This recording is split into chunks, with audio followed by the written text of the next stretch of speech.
Guys, I have a whole lot of numbers to talk about with you today, and I'm going to be very frank.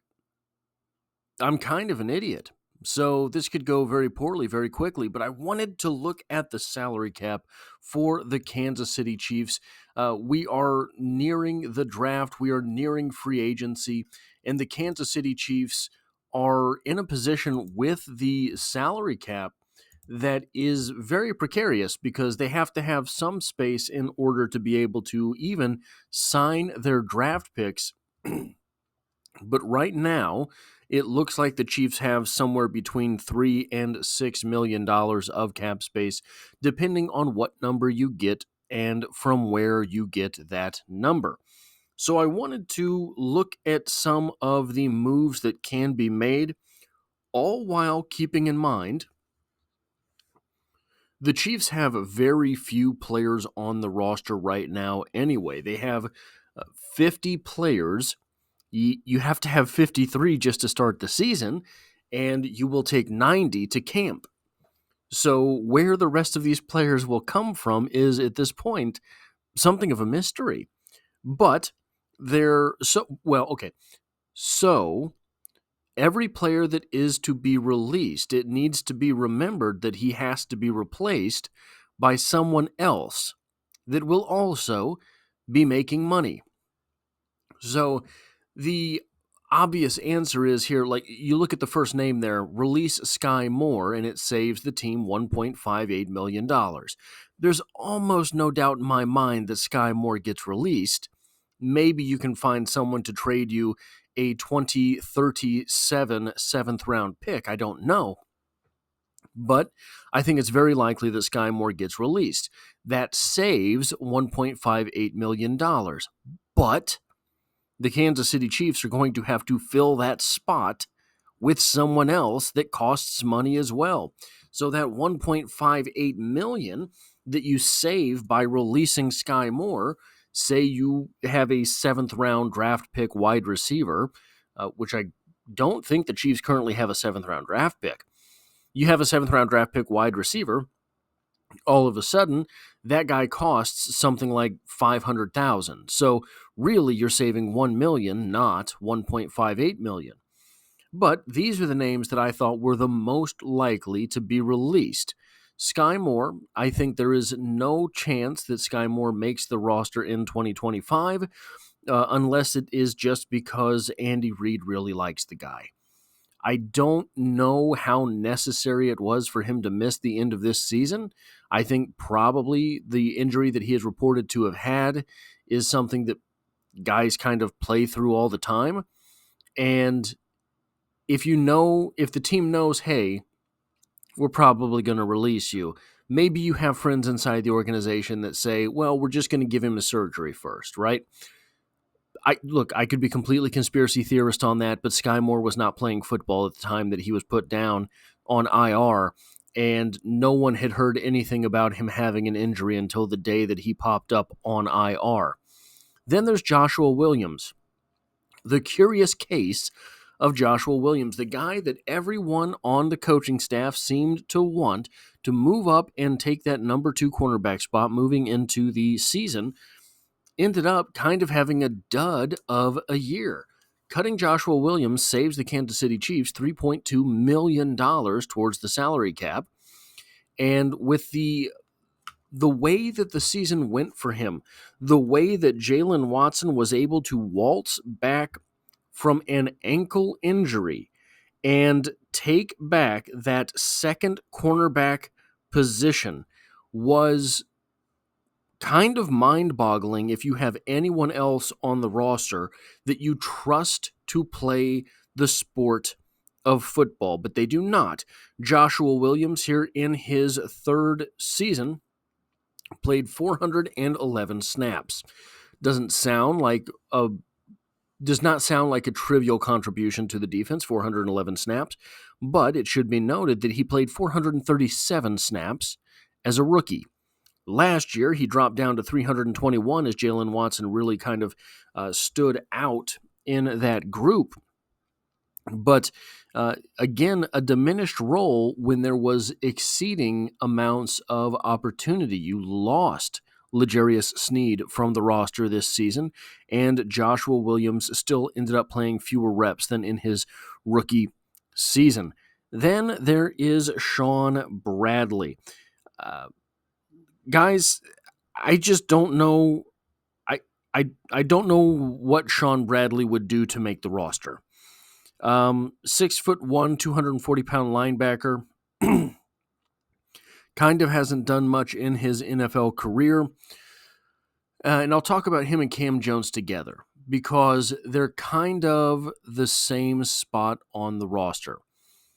Cam Jones is the UDFA linebacker that the Kansas City Chiefs brought in a couple years ago, shined a little bit in his rookie season.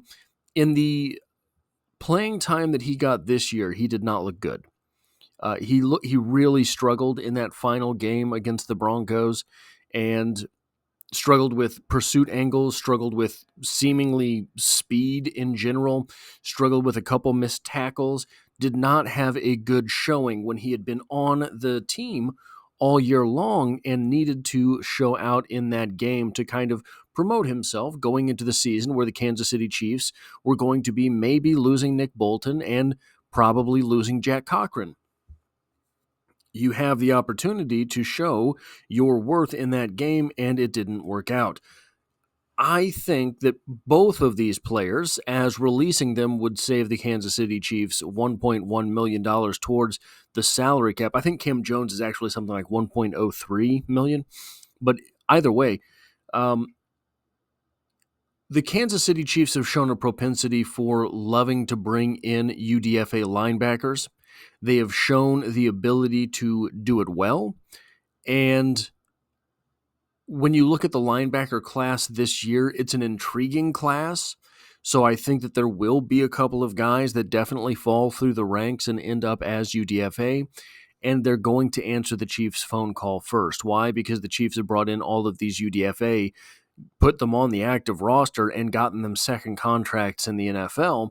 It just makes sense if you're a UDFA linebacker. It makes sense if you're a UDFA period to want to come to the Kansas City Chiefs, going to 5 of the last 6 Super Bowls, and there have been UDFAs on every one of those active rosters. So, in my opinion, I just don't know that Shawn Bradley nor Cam Jones will be able to provide anything unique for the Kansas City Chiefs after the UDFA class has been brought in. And then you see there B.J. Thompson. Cutting B.J. Thompson saves $962,000. I'm not sure this will be cutting B.J. Thompson. I think this might be a medical retirement of B.J. Thompson. So we haven't heard anything about B.J. Thompson the entire season. He went on the IR. He had the seizure issue in training camp. I said at the time, look, I don't know. I've never seen anybody really come back from that. We've seen a couple of concussion-related seizures. We've seen guys come back from that, but just sitting in a meeting and having a seizure, was it a seizure and a heart attack, I think? A cardiac event, at least, something like that. I can't remember exactly off the top of my head. But again, I think this might be kind of like the Sky Moore situation where they knew they had a guy in the building with some medical issues. You put him on IR and you just let him ride it out, right? So if you release those 5 characters there, that gives the Chiefs all of a sudden from $5-ish million in cap space, that gives them $13.34 million in cap space. But guys, there's not a whole lot to do on this roster. There's not a whole lot of guys that are just making gobs of money that can be cut. If you cut Jawaan Taylor, it costs you money. So if you cut Jawaan Taylor, who else do you have at offensive tackle also? But there's not a whole lot of fat sneaking around this roster. It's a top-heavy build for a roster with Patrick Mahomes, I believe, in the $66 million range for this coming season. And that is, you've got Travis Kelce up there, you've got Chris Jones up there.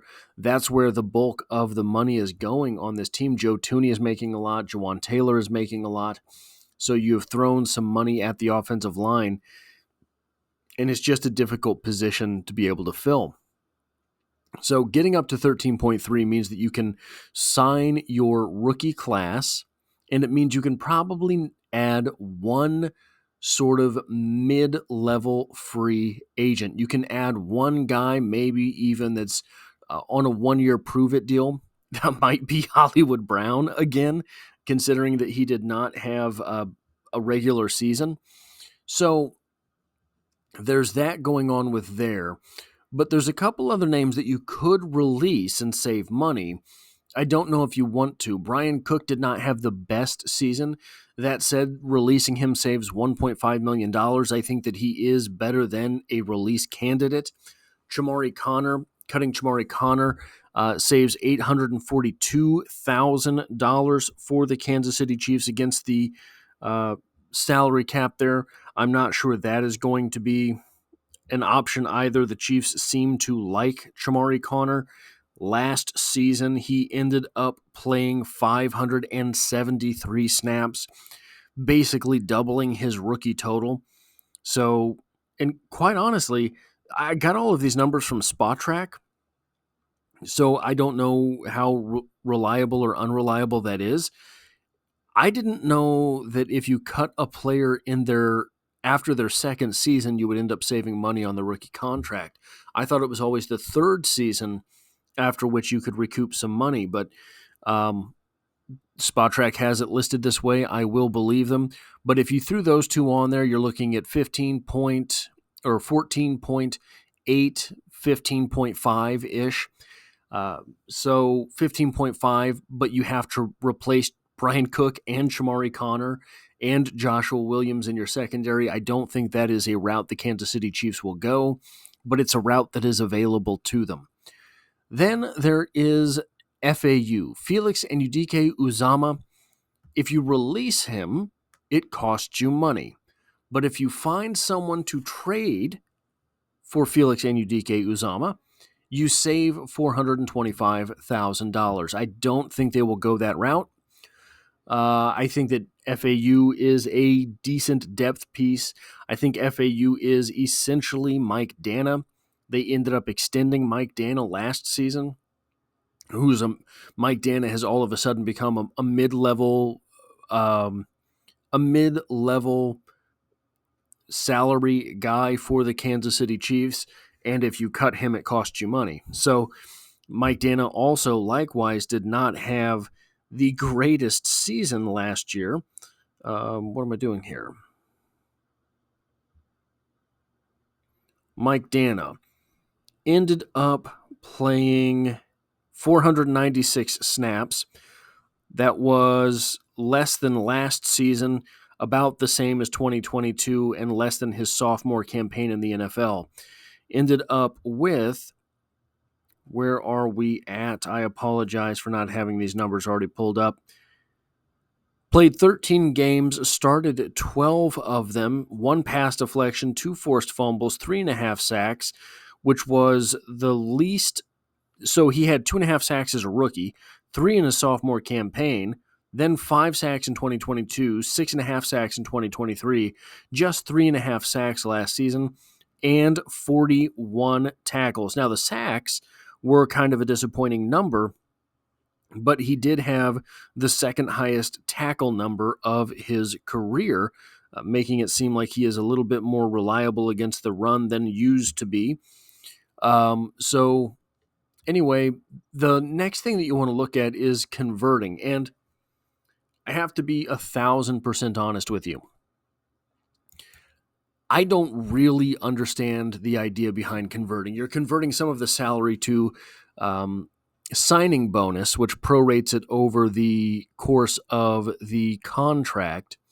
And there are 2 different conversions that Mahomes could go through. We'll just talk about the first one for now because I want to make a larger point with it. If you convert some of, and this is as listed by SpotTrack, so I don't know if these are actual numbers that are the only numbers available or if this is just what is suggested by the website. Converting Mahomes, some of his salary to signing bonus, frees up $12.3 million. If you pair that conversion with the first 5 cuts listed on this page. It gives the Kansas City Chiefs $25.587 million of cap space. That is putting the Kansas City Chiefs in business.